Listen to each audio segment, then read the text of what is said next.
knowing that does not prevent attacks that are happening on your applications and Yeah. when they're running, and that's runtime security. You still need to have that visibility, and you need to be able to prevent attacks as they happen. And so that holistic solution is having both of those components, having the CSPM, but also having the runtime security. I think you can't do security right unless you're at runtime. Now you see during earnings reports of large public cybersecurity companies, they're talking about this being the future.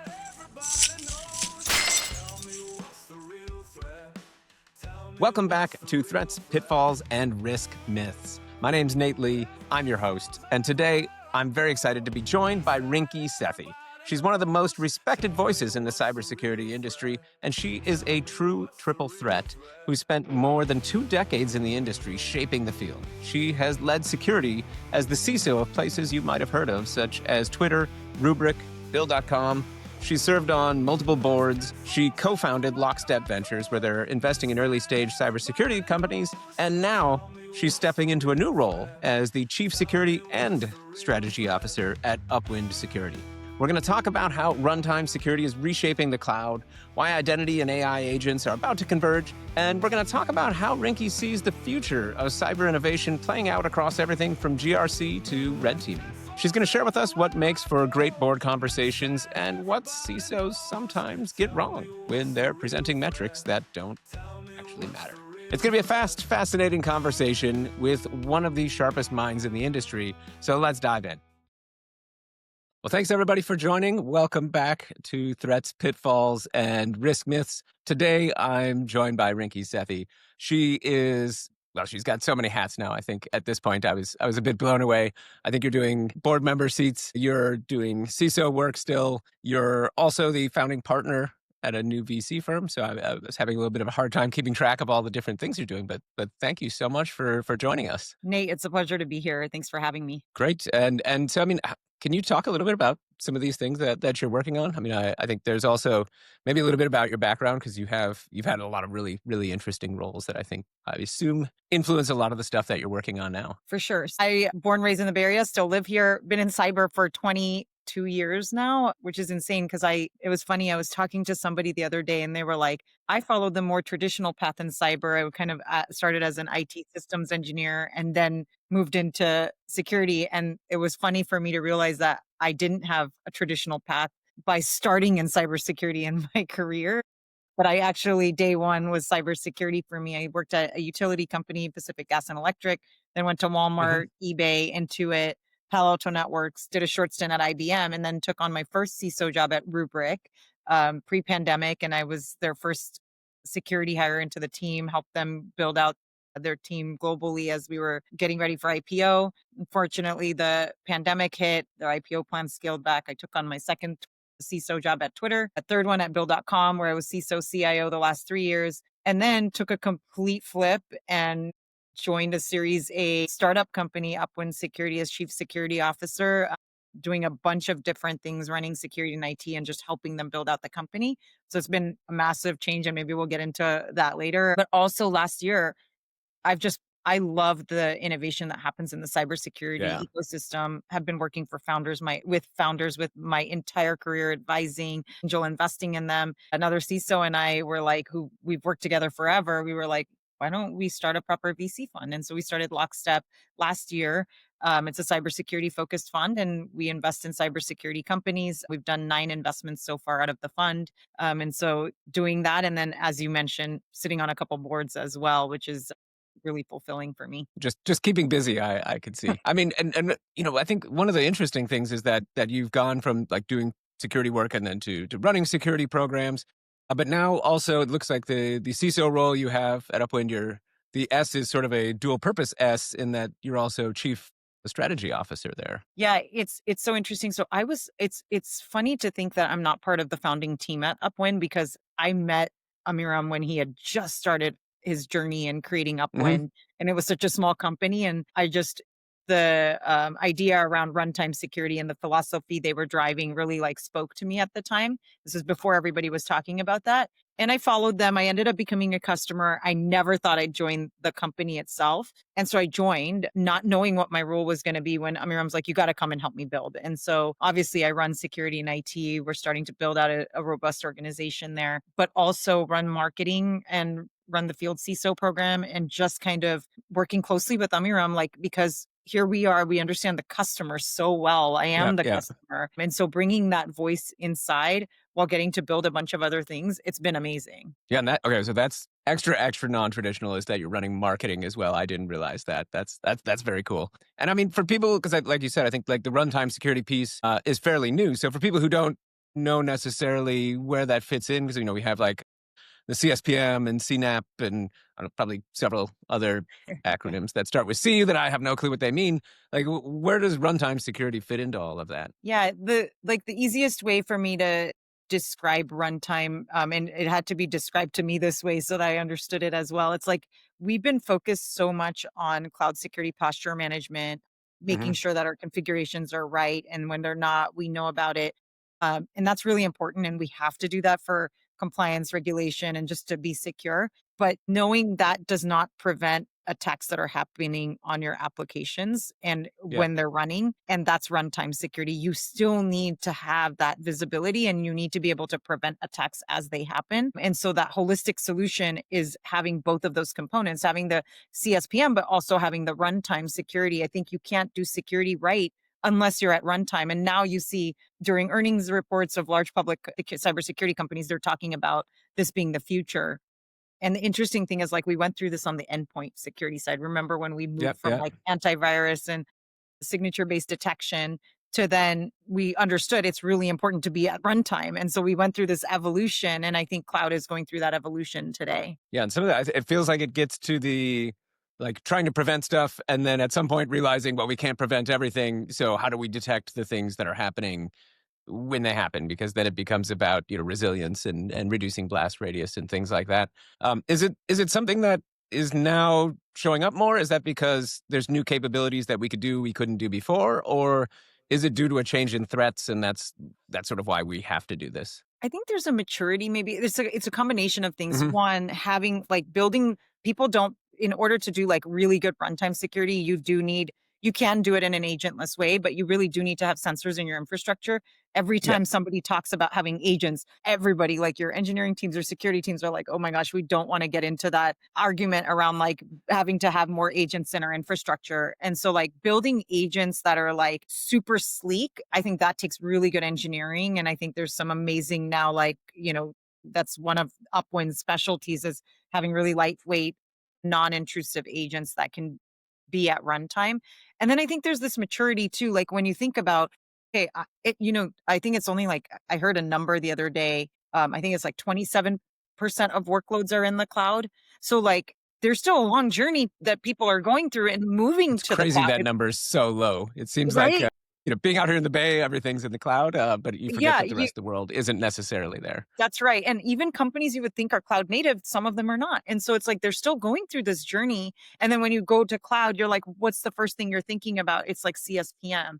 And then when I talk to CISOs, they say this a lot too. Well, we're not at that maturity for runtime yet, right? Like we got to do CSPM. And so I think there's this like Hmm. maturity, and we've got to go through that evolution that we went through with kind of endpoints. And so it's like there was this moment, right, where it was like no more next gen AV. We went to straight EDR. And so Yeah, yeah, I think we're going through that kind of transformation right now on the cloud side as well. yeah. And it seems like one of those things where agents are going to hasten this along because there's so many things now, and they're happening at just such a faster speed as Right. far as actual agents being able to take actions, do things. If you don't catch it right away, I mean, the blast radius ends up being a lot larger than it otherwise would be. When it comes to that, I mean, I think that there's probably something you're also working on sort of privileged access management, doing some of the stuff with Strong DM. I mean, how do you see all these things tying together? Because it seems like understanding what's happening at runtime, but then getting the broader context of like what is whether the user or the agent, what is this thing trying to do, and does it all make sense in this broader context? Like having context aware, whatever this is. I mean, how do you see all these pieces tying together? Because it seems like they're still sort of separate right now. Yeah, I think it's a really interesting time in the market because on privileged access management, it's so important. It's like you have to have that. And Hmm. we were if you remember we were talking about privileged access management. Then this whole thread started up, like I think 2 years ago, around non-human identity, and everybody was talking about non-human identity. And then so you had like IGA products and you had privileged access management. Now you had non-human identity products. And like as a security practitioner, you're like, what am I supposed to be looking at? Like I do care about my Yeah. service accounts. And this is before we're even talking about AI and agents coming into the picture. And when I say agents, I mean like more kind of agents on the AI side. And so Yeah. it was like now it's now people are shifting the conversations to like we need back to like a full-blown identity solution, privileged access solution that's not going to just support service accounts, but now we need like to make sure, yeah, like in the future we're going to give agents decision power. Do they have the Are we restricting access to the data that they should have, and like making sure that's all locked down? And I think it's like a really interesting time that we're going through right now, and there's going to be a massive data explosion. So this is going to be even more important for us to like figure this out. And I think there's a lot of innovation happening in the industry right now, and people are figuring out like, where is this going to go? Yeah. Yeah. Yeah. I mean, that's the part to me that seems like we just have a lot of development to do there is really understanding, because an agent might need permissions to do X or Y or Z because it can do all of those. But in the context of a given request, it might need something less. And even within the context of that request, it's like, well, should it even be doing this in the first place? And so it's even like asking different questions than, does it actually have the rights to do it? It's like, should it be doing it? And it seems like there's a lot of interesting work that'll be able to be done just tying all these pieces together. But to your point, that's also a lot of extra data and a lot of understanding that needs to happen at real time. Otherwise, you end up slowing things down. And of course, none of us want to be slowing things down. So do you see the identity governance and sort of the real-time access provisioning tying into real-time security detections at some point, or do these end up staying separate? Or how do you see that looking in the future? I think there has to be a convergence, like, and again, it comes back to that whole runtime. I don't know if you call it like identity at runtime, you call it like, it's that whole, like, as We're things going are to need running. a new acronym. We're going to Definitely. need a new acronym. Yeah, we have to, right? That's what we do. So You're in I think, marketing now. I expect this. which I'm like, don't give me any more acronyms. But I think it's going to be really interesting. Like with agents, there's still people that like, there's still folks that are like, okay, agents, like an agentic future sounds like science fiction. I think it's like, it's not. You can see it coming. Very close. It's fully agentic and like no human in the loop. Maybe we're a few days away from that. But if you believe that, you got to know that like with LLMs, the amount of data is just explosive. The only way you're going to solve for that is if you're at runtime on anything. And then it's like, that data needs to feed into agents that will then surface what you need to do quickly. And humans may make the decision around that. And so the only way you're going to solve this in any aspect of cyber is to be at runtime. And so I think we're going to have to converge there. And you're starting to already see some convergence happen on like even within security teams on how teams are coming together to solve for things. It's not like this goes to AppSec and this goes to the identity team. There's already kind of a convergence happening there. Yeah. And if they're in silos, I mean, you're already kind of behind the 8 ball at that point, right? Because they're so intertwined and like you can't just operate in a bubble anymore. No, not at all. Are there other sort of similar things, when it comes to sort of sea changes and how we think about, provisioning access, how we think about monitoring that access? What other things do you see changing that are just wholly different from what we've been doing when it comes to like what agents are going to be bringing to the picture? I do think like this whole, like it's funny because we talk about just-in-time access and things like that. And people are just moving into this like looking at these companies that are going to solve identity fully. Like it's almost like no one talks about non-human identity anymore. They talk about like agentic identity, like thinking about how is MCP going to be leveraged in this. And I think that's kind of the future. But I do think the jury's still out. Like I don't know what the future is going to look like here. It's so crazy like that, right? Like 2 years out, you're just like, I don't really know. And there's so much excitement. Like we just saw some acquisition news happen yesterday around companies that are building in this space, right? And like you have to invest in the space and who the top players are going to be and how the market's going to think about this. It's the area I think that's the most exciting right now. And so like I don't have a take on it, but I think there's a lot of investment happening. There's teams that are are so sharp that are building, and we'll have to kind of see how the market shapes around this. I think most innovative companies are going to help us lead the way here. Yeah, and it's very cool. Like you said, there's so many sharp companies that are building so many cool things, and then they're all kind of feeding off each other. And it's the energy in the space is just like it's palpable when you go talk to people about it. So it's been really fun for the last 18 months, really being involved in that. When it comes to so similar to non-human identities, I mean, we see things now with like OAuth tokens being, grabbed somewhere else. How do you think about that as a problem? Because most companies these days, if you're sort of cloud native, you have a lot of different services that you don't run, you don't operate, and so are going to be outside of, your standard cloud configuration monitoring type of tools. Like, what's someone to do about that when it's a third party talking to other third party, both on your behalf, but outside of your sort of field of view? Yeah, I think that like when you think about like token theft and a Yep. lot of this is actually being expected out of your cloud security vendors, to be honest with you. If you're fully in cloud, that's Yep. like table stakes. You need to have these capabilities. That's where like there's more consolidation happening. But I think going back to the basics too, and it's funny because as you talk to companies too that have like a really kind of infrastructure that's complex, this can start becoming like pretty interesting. And but I think there is an expectation that how are we going to make sure that we have like you know the right tooling and that we have the right vendors that are starting to help you think about this more broadly. Yeah, yeah, and I mean, I totally agree. But then I'm also, being on the other end where I get a lot of the enterprise security questionnaires and they're asking questions. No one actually asks about this. I mean, what sort of things do you think people should? Because I think it's they don't know what to ask, right? So, what sort of things would you be asking if you're talking to your own vendors and you want to understand better, or at least try to push them through your questions of like understanding better how are they protecting tokens and how would they know if something bad has happened? Like, what sort of things should someone be asking? I think like how are they doing reviews of their auth code and like Hmm. are they looking at CI/CD for accidental token exposure? What vendors are they partnering with to ensure that this is all protected? And I think like I do think like it's funny vendor questionnaires could be a whole nother topic, Nate, for another It's so podcast. awful. And so it's like, and you're right. It's like your vendor assessment team, how deep can you really go? And do you even understand, like, is it important to know this information about this vendor that's partnering with, that we're These are partnering all the with? right questions, I think. Yeah. Like you've got to look end to end around like how important is this vendor? And then when you look at your vendors in the vendor life cycle, because your partnership evolves over time and do we have good monitoring on that? Another like area ripe for disruption with. No, these are the exact right things I think to be talking about here. Yeah, Yeah, I mean because it does evolve over time, but even like you said, like it's understanding the context of who is this vendor, what sort of data do they have? Because if you're using Snowflake, that's very different the amount of data access they have that's versus right. some marketing vendor that holds your ad for next month or something. That's right. And helping teams figure out where they should focus is probably a good place to start at least. But I'm curious, like, how many board seats are you? You're sitting on several boards at this point now, right? I mean, Yeah, I just joined the board of Strong DM a couple months ago. Was excited. I've worked with Tim in the past when he sold Evident to Palo Alto Networks, and was excited when the opportunity came up to come and do something in the identity space, which I'm so passionate about. And then I also sit on the board of Vaulttree, which is in the data encryption space. I've been on that board for almost 3 years now, and like companies like Vultree's been kind of ahead of its time in terms of like how do we do deep data analytics on encrypted data such that you can make better decisions for a business. mhm. So two very different companies. And then I used to be on the board of ForgeRock before they were acquired. Now they're part of the Ping family.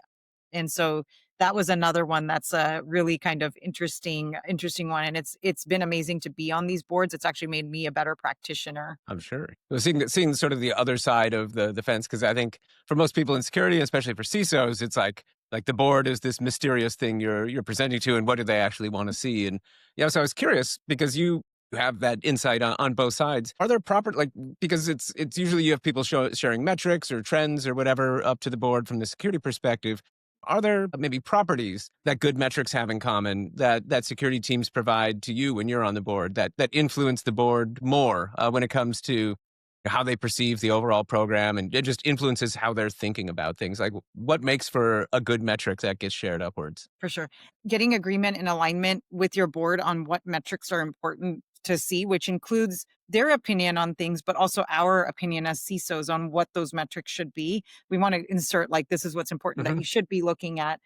I also think you want to get like an initial assessment on where the level of education on cyber is with each board member so that you're bringing the right Yeah. data and the right context. But and as you're building up your program and your data is getting more mature, you might present those more regularly. But I almost feel like that needs to be an appendix item unless that you want to flag something that they should be paying attention to. But the conversation with the board is really important. And there's got to be like, let's talk about the incidents that happened. Let's talk about why they've happened, encouraging board members to ask the CISO, like, let's have an open dialogue around, are you getting the Yeah. investments that you need? Do you feel like the focus areas are right? Is the executive team like supporting you in the right ways, right? That's where the conversation needs to go with the board. Are there big gaps, right? And this cannot be drawn out from the data always because like Yeah, absolutely. right? Like you might not have like you might have something that you're concerned about that has to do with insider threat, or you might have something you're concerned about a new emerging thing that's happening like AI. And do we have the right protections? Data's not going to show that necessarily. And so I think that having those types of conversations on what's happening in the threat landscape, there's a level of education you want to give the board on what you're seeing, but then also like, what are the things that we need to focus on in the company? Where are there incidents happening?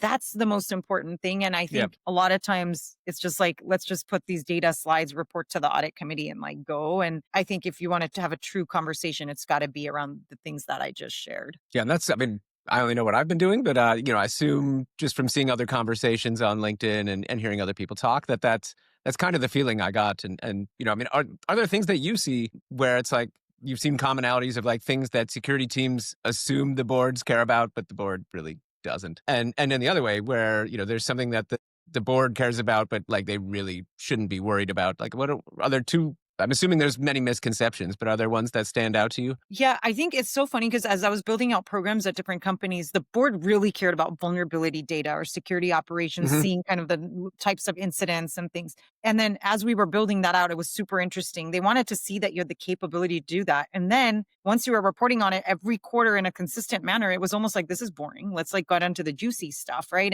And so like boards do care, want to see that there's maturity happening. But even when you've been doing board meetings for a while, it's like to say that, oh, they still, it's not that they don't care about the metrics. It's important to have that. But it's like, is that what they want to talk about in the boardroom? Probably not. And it's a lot about like sharing the stories of what's happening with the team Yeah. and telling them where your focus areas are. And I think having that open dialogue And is why? the most important thing. And I think like a lot of times, I mean, board meetings are hard. And like a lot of times as CISO is like, or security practitioner, you just want to like go through it. I do think assuming that like having technical jargon is never going to like resonate with the board.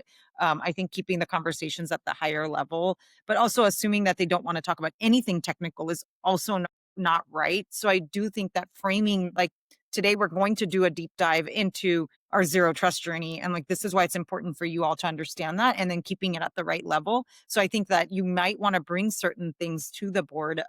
And again, not all boards are the same. Every board is different. Yep. And you want to gauge kind of what's important for that board, as well as bringing kind of your perspective. And maybe to your point that every board is different, are there commonalities in how boards think about things like enablement versus security? Because, there's always that tension between we want to make sure we're moving quickly, not slowing things down, but we want to do so in a secure manner. I mean, are there commonalities in how boards think about this? Or like if we talk about bringing in external parties and doing external vendor management, is there some sort of commonality, or is it kind of they're looking for guidance from the CISO on what is our stance on this? How do we approach it? How do we think about that? I think it depends. Like when I've been at companies in the tech space or cyberspace that have the boards are like, what tools are you using? They actually want to hear about like what products they're using, Yep. and they want to like share with like what companies they're invested in cyber, and like want to influence you to go maybe check those out. And so there's a lot of actually more tech discussions in those boardrooms where they do want to see what technologies you're using and why you've chosen those. And then obviously all boards that have a cybersecurity team and have a CISO, they do want to hear like some, here's what we're doing to mature the security posture no matter what. But then there's other boards that could care less about why you chose a certain product. And they want to hear around like how it's more around like the posture and the security state and how the CISO's thinking about that. And it has nothing to do with the vendors. So that's why I say like each board is different. And depending on the stage of the company, the industry you're in, there's going to be different topics. Definitely when I was at cyber companies, there's a lot of focus on sales enablement as an example. Yep. But then when you move away from that and you're at public companies, there's not that much interest in how you're enabling sales. There's more interest in how you're securing the business. And did that differ between like when you're CISO at Twitter, doing sort of consumer facing versus Bill.com, where it's you're working with a lot of businesses? Did that also, I'm assuming there's some differences there as well? Is there anything material or common between the two? They were different, but they were actually more similar in the sense that it was very cybersecurity posture, Hmm. like how are we maturing the company in terms of security posture.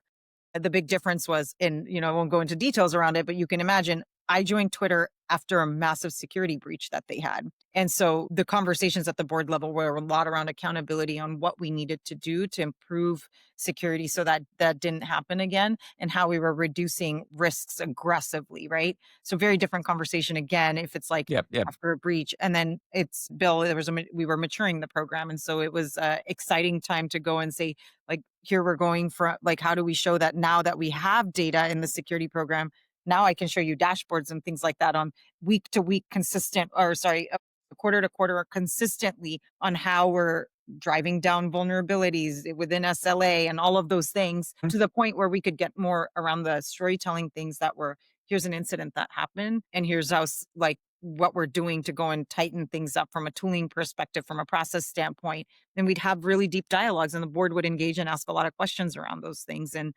then ask follow-up in the next board meeting on, hey, like, is that now not a risk we're worried about? And I think that that's where it gets super interesting. But I do think it's different. When I was at Rubrik early days, it was all about like, what tech? Show us a diagram with all the technologies you're using and why you're using them. And they were really passionate, which where we started this conversation around innovation, I got really like, that was fun for me to go talk to the board about, Yeah. oh, I chose this product and this is why I chose it. And this is how it all works together. And so those are really fun board meetings with really engaged investors on the Yeah. So I mean, it sounds like everything else we're talking about, even with the runtime security earlier, it's like context is king, and really understanding how it fits yeah. in. I guess probably with most things, even beyond security, is really key. Well, I'd like to talk a bit about some of the investing stuff you're doing, and just there's so many new startups, doing security and all sorts of things, especially around AI, agentic security, or using AI to solve old problems in new ways.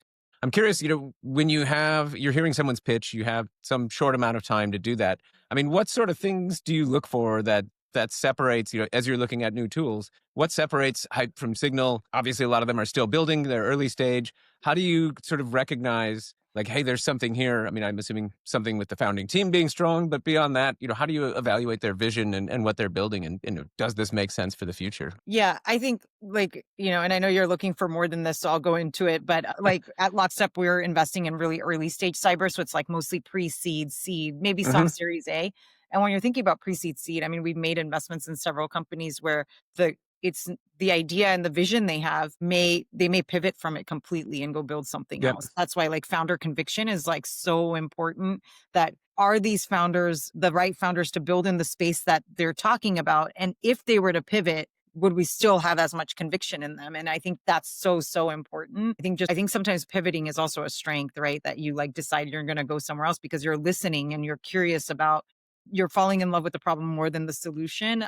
And I think that's a really important trait. I do think like we invested in there's one company that we've invested in where it's not like it's not a traditional like it's not a team you would normally see building a cybersecurity company and they're like deep data, they understand large infrastructure, and they're going after like the SIM market and how do we go and build a brand new way to aggregate data, and it's a really hard one to go after. And when you look at the team, you're like, this is the exact team that's built in a non-cybersecurity space, like understand big data, and they're the right ones that are going to go like disrupt this space. And so I think it's looking at things from like that first principle standpoint on like, okay, is this the team? What is their background? What have they done? But then like, are they really going to be able to go disrupt this space? And I mean, Yep. it's hard right now because there's so many amazing founders and every area of cyber is up for disruption. Yeah, I mean, I think that's the big thing is because there's just so many things you could build now that weren't possible to build 3 years ago, and you can build it in a different way. And there's a lot of advantages to starting greenfield and just building it without being saddled by however many years of existing products. I mean, are there specific areas of security that you feel are more, I guess, apt to be disrupted than others? Like I know there's the AI based SOC is the one everybody talks about. There's probably some other things, but what are your thoughts on that? I want to see every single area of cyber disrupted. I think that we don't hear about it much, but I think like GRC audit compliance, that whole Hmm. space. I mean, I think about how many things are still so manually done when it comes to access reviews and things. I'm starting to see some companies emerge. I think there needs to be disruption there.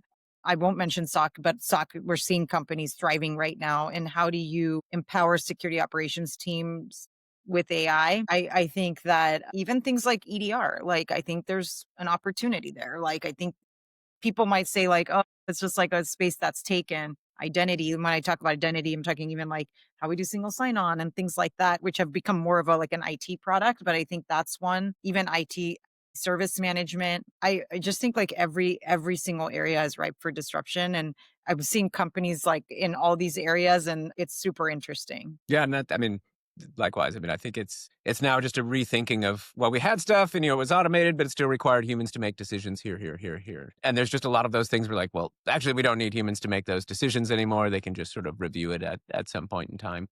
Yeah, so I think that's been very exciting to see. Are there specific places that you're most excited about? I'm really interested in, I had mixed feelings in this space. I posted about it on LinkedIn the other day. I'm really excited about where the agentic red teaming is going to go. Mm-hmm. I think there's a lot of debate and the jury's still out on, is this going to be a long-term platform play around red teaming? A lot of companies don't even have red teams. So I'm super interested in that. I'm seeing the excitement around companies that are building right now in that space. And I think that's a really interesting one. I mentioned GRC as another one that is exciting. Okay, there's something we'll never ever hear again. Yeah, GRC being the exciting spot. the exciting spot for disruption, right? I think Yep. Yeah. that's the thing. And then there's like, and then I would just say like, there's a lot of where you hear like a AI AppSec engineer or like a AI. I think Yep. that could be interesting. That could be interesting on, is there some path there? Like we know how hard it is to do like threat models and then go from that to all the things that go Seen in the some cool AppSec companies space. there. Yeah. And I think that could be really interesting. And that's an area that like, it's really hard to find talent too. So helping teams scale is, I think, going to be like, we have to do these things right if we're going to beat the attackers at their game and scale, right? It's like we already know that there's a talent shortage in cyber. And so like, how are you going to solve that? And so I think these companies are kind of interesting. And do you have any advice for companies that are looking to, because there's like all of these tools, right? And I think a lot of people I talk to are sort of reticent to bring in new tools because you feel like I'm just trying to solve a problem with tools, and that never feels quite right. But at the same time, a lot of these tools are real and will add a lot of value. I mean, how do you think about, is it like a certain amount of your budget, or that could be monetary or time, but just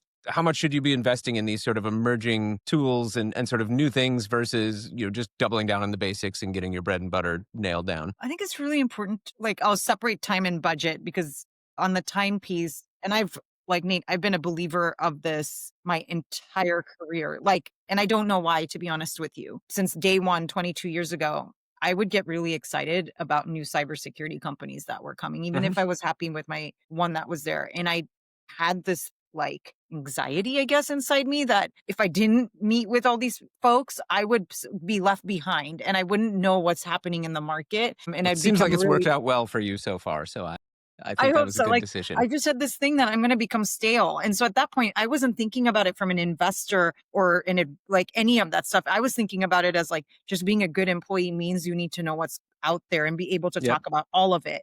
And so I was always doing that and making time for it. And what I found was interesting is like when you meet with new startups or meet with companies that are out there, you learn what other security teams are doing because they're talking to like dozen CISOs a week, right? And so it's like they're going to tell you, here's what this company's doing and that company's doing, and it kind of opens up your mind. I think it's really important. I think you have to make time for it.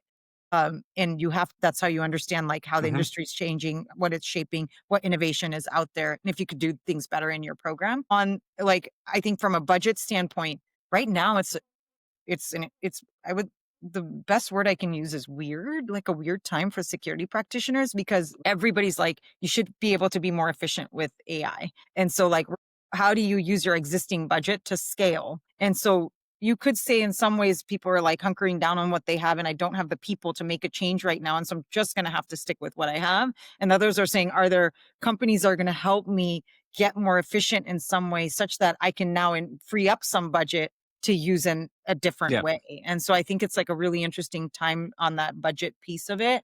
And it just all depends on like where the priorities are and where you can spend the time to look at something different. No, that's great. I mean, it feels like it really is like a matter of perspective, right? Like, are you able to shift some of your existing budget, still work within that, but actually get more done. Or if your company's growing really quickly, now you can kind of sublinearly scale your team through the use of some of these tools. So yeah, very exciting time, certainly on all fronts. Thanks so much for joining us, though. This was just like such a great conversation, and so great to hear your perspective on, like, you have all of these different things between board seats and operator and CISO and strategy, marketing. So really, really appreciate you coming on. Yeah, I'm glad we could finally make this happen. This was fun.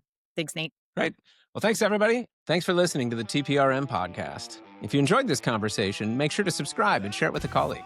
You can find more insights and resources over at tprmpodcast.com. And until next time, remember, trust nothing, verify most things, and keep building. That's it for this episode of the TPRM podcast. I'm Nate Lee.